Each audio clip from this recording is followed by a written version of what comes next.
संपृक्तौ वागर्थ प्रतिपत्ते जगतः पितरौ वन्दे पार्वती परमेश्वरौ।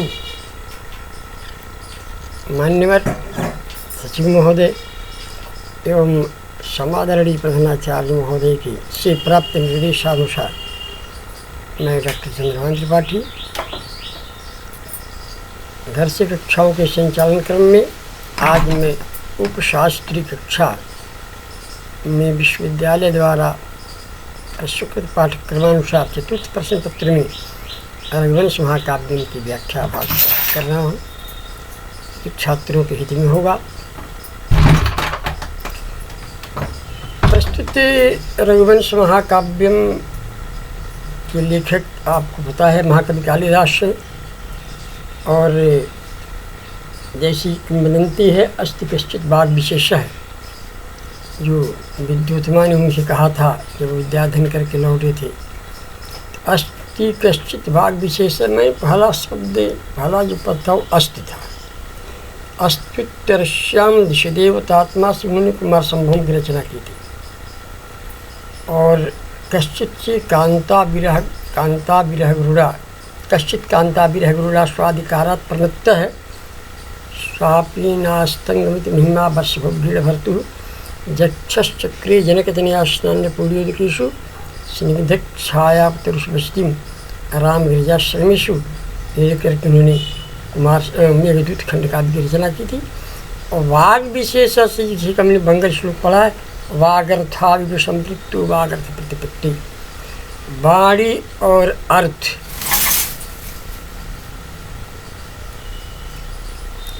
वागर्थाविव वाक्च अर्थश्च वागर्थतो वागर्थो इव सदृशम, वाणी और अर्थ के समान। वाणी और अर्थ के प्रतिपत्ति के लिए व्युत्पत्ति के लिए दो चीज़ें हैं। जैसे वाणी में अर्थ छिपा होता है वैसे भगवान शंकर अर्धनारीश्वर हैं। वागर्थाविव वाग अर्थौ इव, वाणी और अर्थ के समान एक दूसरे में संपृक्त। और वाक् च अर्थश्च वागर्थ तत्प्रतिपत्ति व्युत्पत्ति। और इसी तरह वाणी और अर्थ की व्युत्पत्ति के लिए कभी कहता है कि जगतः पितरु पार्वती परमेश्वरु वन्दे। जगतः पितरु जो जगत के माता पिता है, ऐसे पार्वती और परमेश्वर को हम वंदे में प्रणाम करके नमस्कार करते हैं। यहाँ नमस्कारात्मक मंगल है। तो प्रथम सर्ग में महाकवि कालिदास ने रघुवंश की राजाओं का वर्णन करते हुए दिलीप का वर्णन किया है, और दिलीप की अनपत्यता का आभास होने पर उन्हें खेद हुआ है। और फिर वो अपने गुरु के पास जाते हैं, वशिष्ठ के पास। वशिष्ठ आश्रम में रह करके वो नंदिनी की सेवा करते हैं। अब इसे वशिष्ठ कहते हैं कि देखो, एक बार जो है नंदिनी, तुम देवासुर संग्राम से आ रहे थे और नंदिनी कहीं जो है कीचड़ में फंसी हुई थी, तो उसे आशा थी कि राजा जो है आकर मुझे निकालेगा, इस रास्ते से आ रहा है। तुमने अपनी प्रिया से मिलन की विघ्नता में, बेचैनी में नंदिनी पर सुरभि पर ध्यान नहीं दिया और तुम चले गए, तो उसने श्राप दे दिया कि तुम जिस पत्नी से मिलने की आतुरता में मेरी उपेक्षा करके चले जा रहे हो, उसे तुम्हें कुछ संतान की प्राप्ति नहीं होगी। उसकी से का श्राप आज जो है तुम भोग रहे हो। वो तो इसमें है नहीं, स्वर्गलोक में चली गई है। कामधेनु सुरभि जो गाय है, उसकी पुत्री है नंदिनी इस आश्रम में, तो तुम उसकी सेवा करो, और यदि वह प्रसन्न हो जाए तो तुम्हें पुत्र प्राप्ति का आशीर्वाद दे सकती है। इसी प्रकार वो गुरु वशिष्ठ की परामर्श से अपनी पत्नी सुदीक्षा के साथ आश्रम में रह जाते हैं राजा। रह करके इस प्रस्तुत द्वितीय सर्ग में महाकवि कालिदास ने बड़ा ही रमणीय चित्रण प्रस्तुत किया है दिलीप की गो सेवा का, और वशिष्ठ और अरुंधति का, नंदिनी का। और इसमें इतनी सुंदर सुंदर सूक्तियाँ हैं कालिदास की उपमा जानते हैं कि प्रसिद्धि है उपमा कालिदासस्य है, तो उसको उन्होंने बड़ा सुंदर ढंग से पिरोया है। तो इसका सारांश मैं बाद में लिखा दूंगा। रघुवंश महाकाव्यम की कुछ उपशास्त्री कक्षा के छात्रों के हितार्थ में कुछ श्लोकों की व्याख्या बोल रहा हूँ। ये छात्र ध्यानपूर्वक इस का श्रवण करेंगे, मनन करेंगे, इससे लाभ उठाएंगे। पहला श्लोक है द्वितीय स्वर का। अथ प्रजानाम अधिपः प्रभाते जाया प्रतिग्राहित गंधमाल्यम वनाय पीता प्रतिबद्धवत्साम यशोधनो धेनुमृषेर्मुमूच। यथान्वयः यशोधनः ऋषेः धेनुं वनाय मुमूच। यशोधनः प्रजानाम् अधिपः ऋषेः धेनुं वनाय मुमूच। पुनश्च अन्वयः द्रष्टव्यः। अथ यशोधनः प्रजानाम् अधिपः प्रभाते जाया प्रतिग्राहित गंधमाल्याम तथा च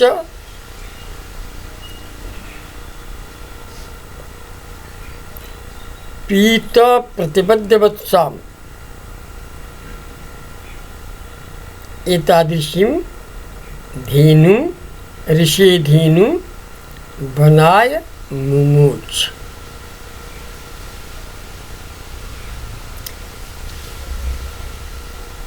अथ इत्यस्य तात्पर्यं यत् रात्रिव्यतीतानन्तरम्। अथ रात्रिव्यतीतानन्तरं प्रातःकाल संजायते सति। प्रातःकाल संजायते सति यशोधनः यश एव धनं यस्य। यशोधनः यस्य एव धनं यस्य। उक्तञ्च कीर्तिर्यस्य स जीवति। निवेद्यं वर्तते कुत्रचित् यत् कीर्तिं यस्य स जीवति। जिसकी कीर्ति है, जिसका यश है, वही जिंदा है। तो यश ही है धन जिसका। यशोधना यश एव धनं यस्य। प्रजानां जनानां नागरिकाणां तत्रत्यानां निवासिनां साकेत वास्तव्यानां अधिपः स्वामी प्रभाते प्रातःकाले रात्रिव्यतीतानन्तरं सूर्योदयादिष्टे सति जाया प्रतिग्राहित गंधमाल्याम और पीत प्रतिबद्धवत्साम जायया सुदक्षिणया प्रतिग्राहिते स्वीकारिते गंधमाल्ये जया सा जाया प्रतिग्राहित गंधमाल्या ताम तथोक्तम तथा च पीतम प्रतिबद्धवत्सः यस्याः प्रथमं पीतः पानं कृतः पीतवानित्यर्थः तत्पश्चात् प्रतिबद्धः वत्सः यस्याः। प्रथमं तु पीतः तत्पश्चात् प्रतिबद्धः वत्सः यस्याः। तां ऋषेः वसिष्ठस्य धेनुं नन्दिनीं स राजा यशोधनः प्रजानामधिपः दिलीपः वनाय मुमूच कांताराय मुमूच तिक्तवान्। अत्र अस्मिन् सर्गे उपजातिवृत्तं वर्तते। उपजातिवृत्तस्य लक्षणं वर्तते यत् अनन्तरोदित लक्ष्य भाजौ पादौ यदीया उपजातयस्तथा। यतः उपशास्त्री कक्षायां पंचम पत्रे श्रुतिबोधोऽपि पठनीयः वर्तते। अत्रैव छन्दसां लक्षणम् उदाहरणं च छात्रैः ध्यातव्यं श्रोतव्यं च अवलोकितव्यं। पुनश्च प्रथमं जशोधनः प्रजानामधिपः राजा दिलीपः प्रातःकाले जाया प्रतिग्राहीति बन्धमाल्यां जाया सुदक्षिणवा प्रतिग्राहीति स्वीकारिति गन्धमाल्ये यस्याः सा तां जाया प्रतिग्राहीति गन्धमाल्यां तथोक्तां प्रथमं च प्रीतः पश्चात् प्रतिबद्धः वत्सा यस्याः सा तां प्रीतः प्रतिबद्धवत्साम् एतादृशीं ऋषेः धेनुं ऋषेः वसिष्ठस्य धेनुं बनाय मुमोच। अत्र यशोधना इत्यनेन पुत्रवतां कीर्तिलोभात् राजा नरेत् रुक्षे प्रवृत्त इति गम्यते। तथा च जायापदजा सामर्थ्यात् सुदक्षिणायाः पुत्रजननयोग्यत्वम् अनुसन्धेयं। तर्हि श्रुतिः पतिर्जायां प्रविशति गर्भो भूत्वा मातरं। श्रुति लिखितं वर्तते यत् पतिजायां प्रविशति गर्भो भूत्वा इति मातरः। तस्यां पुनर्नवो भूत्वा 10वें मासे जायते तत् जाया तदस्यां जायते पुनः। अनेन इत्यनेन यः पुनः जायते यस्यां मातरि जायते पुनः अनेन सा जाया इति अवबुध्यते कथ्यते। अपरञ्च अस्मिन् श्लोके जाया प्रतिग्राहीति गन्धमाल्यां तत्र तृतीया तत्पुरुषः पुनश्च बहुपुरुषी समासः इति ध्यातव्यं। पीता प्रथमं पीता प्रतिबद्ध वत्स यस्यातां षष्ठी तत्पुरुषोऽपि अत्र वर्तते। अपरञ्च द्वितीय श्लोकः और श्रुतं तावत् तस्याकुरन्यास पवित्रपांसुम् अपांशुलानां दुरिकीर्तनीया मायं मनुष्येश्वरि धर्मपत्नी श्रुतेरिवार्तं स्मृतिरन्वगच्छत्। तस्याकुरन्यास पवित्रपांसुम् अपांशुलानां धुरिकीर्तनीया मनुष्येश्वर धर्मपत्नी श्रुते अर्थम स्मृति इव मार्गम अनुगच्छति इति अन्योय भविता। पुनश्च अवलोक्यताम् अपांशुलानां पतिव्रतानां नारीणां धुरि अग्रे कीर्तनीया गणनीया। अपांशुलानां धुरि कीर्तनीया मनुष्येश्वर धर्मपत्नी इत्यस्य विशेषणं विद्यते। अपांशुलानां धुरि कीर्तनीया इति पदं मनुष्येश्वर धर्मपत्नी इत्यस्य विशेषणं।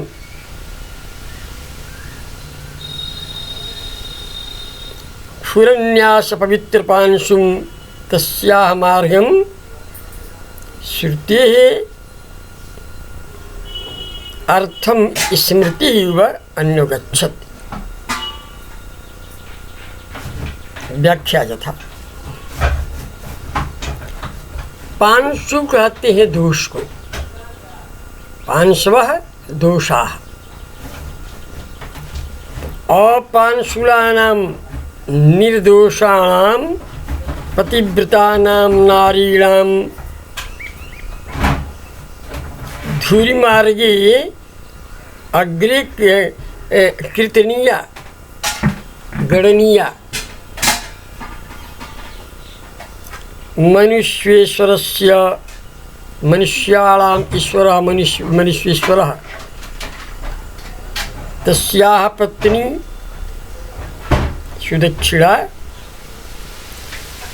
क्षुरन्यास पवित्रपांशुं नन्दिन्याः क्षुरन्यासेन स्थापनेन पवित्रं पांशुं धूलिं यत् स्थानस्य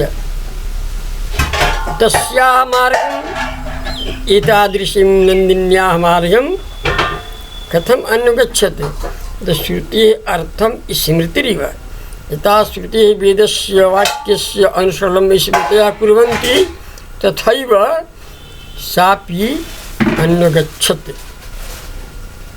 पश्चात् गतवती अनुसृतवती।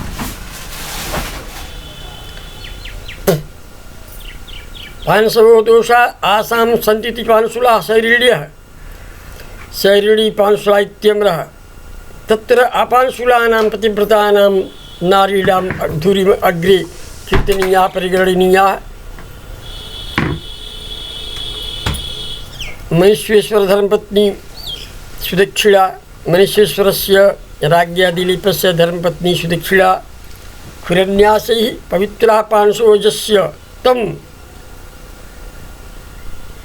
रजः तस्याधेनुमार्गं नन्दिन्याः मार्गं स्मृति मन्वादिवाक्यं श्रुते वेदवाक्यस्य अर्थम अविधेयमिति अनुगच्छत अनुसृतवती। जैसे वेद के वाक्यों का अनुसरण स्मृतियाँ करती हैं उसी प्रकार सुदक्षिणा ने भी वेद वाक्य के सदृश नंदिनी के पैरों के स्थान रखने से पवित्र हो गया है धूल यहाँ का, ऐसे उस मार्ग का उसने अनुसरण किया।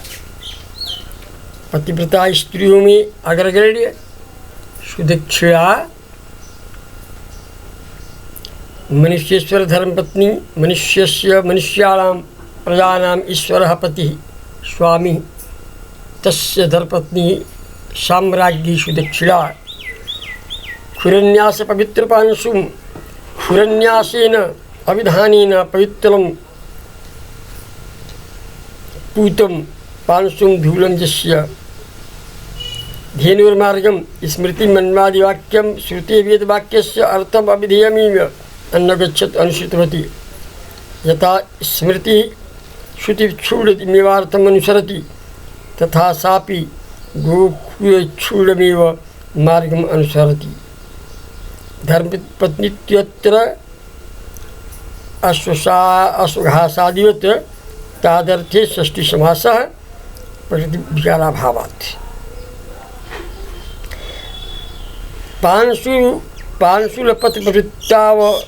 प्रवृत्तौ अपि अपांशुलानाम् अत्र विरोधाभासालङ्कारश्चापि विद्यते।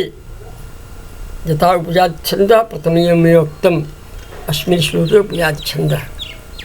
हिंदी भाषा में अपि यावत् बोधव्यं कि अपांशुलानां हिंदी भाषायां